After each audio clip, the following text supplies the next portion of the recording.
Le quad reste une activité encore méconnue en Algérie, réservée à un public de connaisseurs. Mais Koli Khallab, directeur général de Kymco Algérie, compte bien démocratiser ce loisir et faire de nouveaux adeptes. Monsieur Koli Khallab, 31 ans, installé en Algérie depuis près de 7 ou 8 ans. J'ai fait mes études en France et mes premières expériences professionnelles en France. Et en 2006-2007, j'ai décidé de répondre à l'amour de la patrie, rentrer dans mon pays pour développer une de mes passions, donc le quad et la moto. Donc aujourd'hui, on a un gros travail à faire sur la démocratisation du deux roues en Algérie et sur la culture du deux roues tout simplement.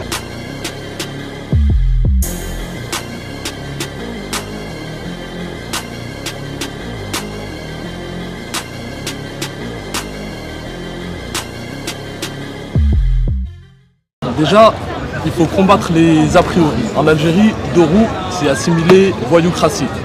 Donc tout de suite, c'est trafic, etc. Et donc une mauvaise image. Donc de fait, les femmes n'osent pas conduire. Les personnes d'un certain âge ou d'une certaine classe sociale n'osent pas conduire. Alors que certains pays en Europe, par exemple, vous avez jusqu'au président de la République qui conduit, Hollande conduit à 125 3 roues, vous avez des médecins, des avocats, etc. Donc c'est tout à fait accepté. Comment on peut améliorer?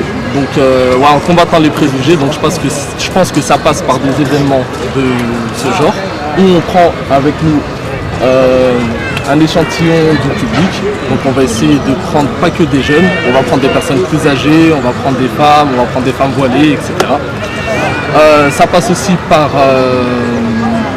une professionnalisation de la profession, parce que jusqu'à 4-5 ans en arrière c'était très anarchique, ça commence à structurer, donc on a des showrooms qui s'y prêtent, on commence à faire beaucoup de B2B pour les entreprises et Peugeot par exemple, notre confrère fait beaucoup de travail pour les femmes, pour les scooters pour femmes, ramène beaucoup de modèles dans ce sens. Donc on sent qu'il y a un gros changement depuis quelques années, Inch'Allah ça va dans le bon sens.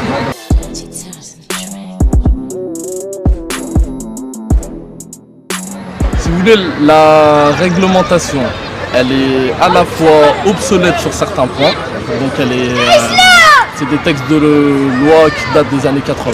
Pour ma part, je suis né en 83, donc il y a certaines lois qui sont plus vieilles que moi. Le quad, par exemple, on en avait quasiment pas, à part dans les séries américaines, on en voyait un de temps en temps, mais même en France, on voyait jamais de quad. Et donc, depuis les années 2000, c'est le genre de véhicule qui est homologué en France, donc ça crée tout un secteur d'activité, ça crée de l'emploi, ça crée du tourisme, etc. Et en Algérie, ce n'est pas encore homologué, mais il y a beaucoup de travail qui est fait dans ce sens et on a bon espoir, Inch'Allah, que dans les prochaines années, on ait des avancées sur ça, par exemple. Effectivement, on a des quads cross qui sont prévus pour le tout-terrain, donc en Algérie qui vont très bien pour des régions montagneuses, pour nos plages, pour le Sahara, là, je pense qu'on a le plus grand désert au monde. Donc là-dessus, sur le off-road, il n'y a pas de souci. Par contre, on a aussi toute une activité qui n'existe pas, qui pourrait créer pas mal de richesses. C'est les quads on-road, donc avec des pneus route et avec des commandes comme pour les véhicules, donc c'est-à-dire warning, feu de stop, clignotant, rétroviseur, etc. Donc ce serait faire cette distinction. On parle de véhicules, pour celui-ci par exemple, on est sur 960 000 dinars, donc près d'1 million de dinars. Et au moment de le vendre, on le dit au client, vous n'avez pas le droit de rouler avec sur la route. Donc commercialement c'est difficile. On est taxé à 30% sur ce type de véhicule, alors que je pense que des secteurs comme le tourisme devraient être plus encouragés et une aide serait la bienvenue. Sans me tromper, je pense mieux connaître la région de Béjaïa que les cousins qui ont mon âge. Parce qu'il y a des endroits qui sont inaccessibles en voiture. Et il y a d'autres endroits qui vont être aussi inaccessibles à pied ou qui vont être super difficiles. Donc la terre par exemple de mes ancêtres, on ne peut pas y accéder en voiture. Nous on y va en quad, ça nous prend à peu près 1 heure, on fait des randonnées là-bas et donc on découvre plus en profondeur notre paysage, notre pays que si on n'avait pas ce moyen de locomotion. Depuis 2 ans, on a travaillé sur beaucoup de projets, notamment sur la région de Timimoun et Béchar. Donc c'est des randonnées quad, plutôt orientées sur les adultes pour l'instant. Donc c'est des randonnées de quad qui permettent de faire le plein de sensations et le plein aussi d'aventure. Nous on fait un effort de sensibilisation, après peut-être que c'est insuffisant, l'avenir nous le dira, mais déjà avant d'arriver à la sensibilisation, il y a le choix des produits. Nous, tous nos produits, ils sont aux normes européennes. Donc les normes européennes, c'est vrai qu'il y a le souci de la pollution, mais il y a surtout la sécurité du client.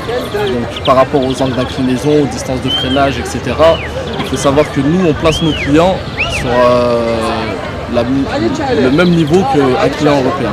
On ramène des casques aux normes Euro 9 pour les casques, les vestes, etc. Donc on a ramené vraiment ce qui se fait de mieux en matière de sécurité. Le message que j'aurais à délivrer par rapport aux autorités, au niveau en fait des lois, quasiment tout existe. Donc, un exemple tout bête, le port du casque existe, il n'y a aucune loi à modifier ou à créer là-dessus. Par contre, au niveau de l'application, je pense que sans hypocrisie, chaque citoyen peut le constater. Tout le monde a déjà vu des personnes sans casque, en claquette, passer dans des barrages sans se faire interpeller. C'est devenu plus que toléré, c'est devenu la norme.